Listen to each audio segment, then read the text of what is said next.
fresh seafood brought to your doorstep on this week's Food Friday. We want to welcome Jason Gorham, founder and CEO of Dock to Door. Love this concept because I personally am a lover of seafood. I am as well. I grew up in Maine, so you have to be. You have the best of seafood up there as well. Well, we've got some pretty darn good seafood here. We've got great oysters, shrimp, you name it. And you're in the process of really building up the list of purveyors that you provide to your customers. And so you currently, since you are from Maine, that's where a lot of your oysters are coming from. And especially when the weather gets a little bit warmer here, that's where we tend to bring our oysters in from. But I want to hear a little bit more about how you came up with this concept and why you came up with this concept. Sure. So we started Dock to Door actually back in April, and it started with the idea of it.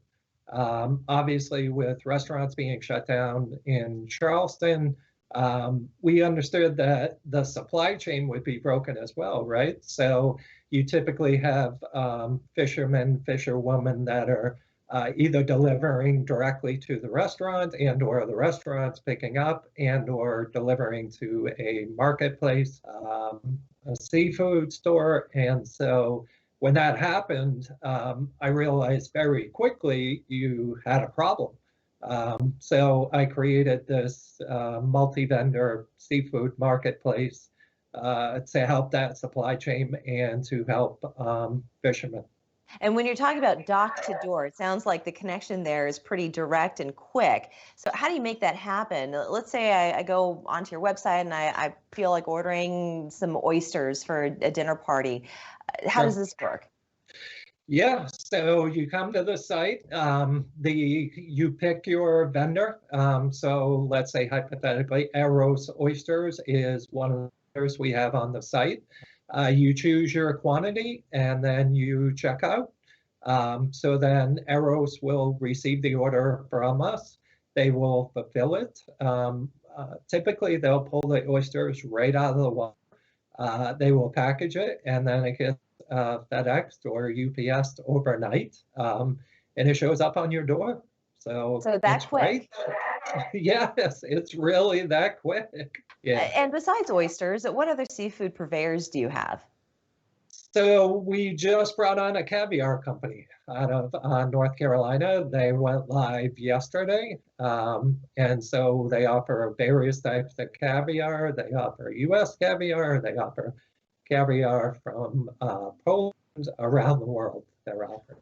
So are the prices competitive? Because I know that that's also something, you're talking about caviar, oysters, they can be rather pricey.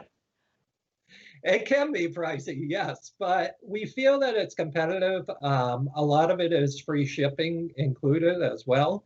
So we try to make it as simple as possible. You know the exact price that you're going to be paying. Obviously, tax needs to be paid, but there's no shipping, there's no shipping rates. And then a little bit of the challenge for the purveyors is the fact of shipping, whether it be the weight of the oysters.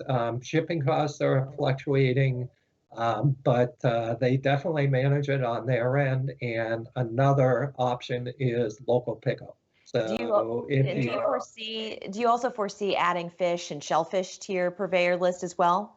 We do. We're expanding. Okay. We're typically bringing on between 1 or 2 stores a week. We're talking with purveyors across the country. We only work within the U.S., so we would love to. We're talking to lobstermen from Maine. We talked to salmon fishermen. So yes. And we've got such a wonderful bounty of seafood from coast to coast, north to south. It's amazing.